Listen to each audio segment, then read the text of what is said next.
Hello বন্ধুরা, তোমরা সবাই কেমন আছো? আমি আজ আবার চলে এসেছি ঠাকুরমার ঝুলির এক নতুন গল্প নিয়ে। আজকের গল্পটা কিন্তু খুব স্পেশাল। এই গল্পে অনেক কষ্ট আছে, আবার শেষে অনেক আনন্দও আছে। গল্পের নাম ৭ ভাই চম্পা। জি ছিল রাজা, তার ছিল ৭ রানী। দেমাকে বড় ৬ রানীর মাটিতে পা পড়ে না, কিন্তু ছোট রানী ছিলেন খুব শান্ত আর ভালো।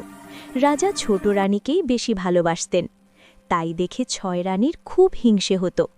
দিন যায়, মাস যায়, ছোট রানীর কোলে ফুটফুটে ৭টি ছেলে আর একটি মেয়ে হলো। কিন্তু ওই যে দুষ্টু ৬ রানী, তারা রাজাকে খবর না দিয়ে ওই চাঁদের টুকরো বাচ্চাগুলোকে আস্ত করে যেখানে ছাই ফেলা হয় সেখানে ফেলে দিয়ে এলো।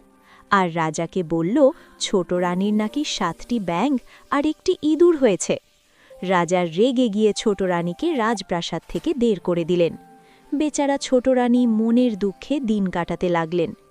এইদিকে হলো কি জানো, সেই আস্ত কুঁড়ে যেখানে বাচ্চাগুলোকে ফেলা হয়েছিল সেখানে কিছুদিন পর দেখা গেল আশ্চর্য এক কাণ্ড।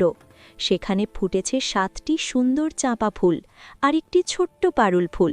ফুলগুলো দিয়ে যেন আলো বের হচ্ছে। রাজার মালি সেই ফুল দেখে রাজাকে খবর দিল। রাজা দেখতে এলেন। তিনি যেই না হাত বাড়িয়ে ফুল তুলতে গেলেন, অমনি চাপা ফুলেরা নড়ে উঠল আর গেয়ে উঠল, ওরে পারুল বোন, রাজা এসেছেন ফুল তুলিতে, দিব কি দিব না? তখন পারুল ফুল বলল, না না না। ফুলগুলো রাজার হাতে ধরা দিল না। রাজা অবাক হয়ে গেলেন। এরপর বড় রানী এলেন, মেজ রানী এলেন। যেই ফুল তুলতে যায় অমনি ফুলেরা গেয়ে ওঠে, পারুল বোন, দিব কি দিব না? আর পারুল ফুল বলে, না। শেষে রাজা হুকুম দিলেন, দুঃখী ছোট রানীকে ডেকে আনো। ছেঁড়া কাপড় পরে কেঁদে কেঁদে চোখ ভাসিয়ে ছোট রানী এলেন।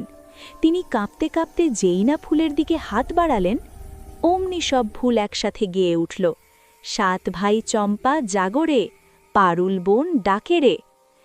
আর অমনি ঝুপঝুপ করে ৭টি চাপা ফুল থেকে ৭ জন রাজপুত্র আর পারুল ফুল থেকে এক রাজকন্যা নেমে এলো। তারা মা মা বলে ছোট রানীর কোলে ঝাঁপিয়ে পড়ল। রাজা সব বুঝতে পারলেন। তিনি দুষ্টু ৬ রানীকে শাস্তি দিলেন, আর ছোট রানী ও তার ছেলে মেয়েদের নিয়ে সুখে শান্তিতে বসবাস করতে লাগলেন।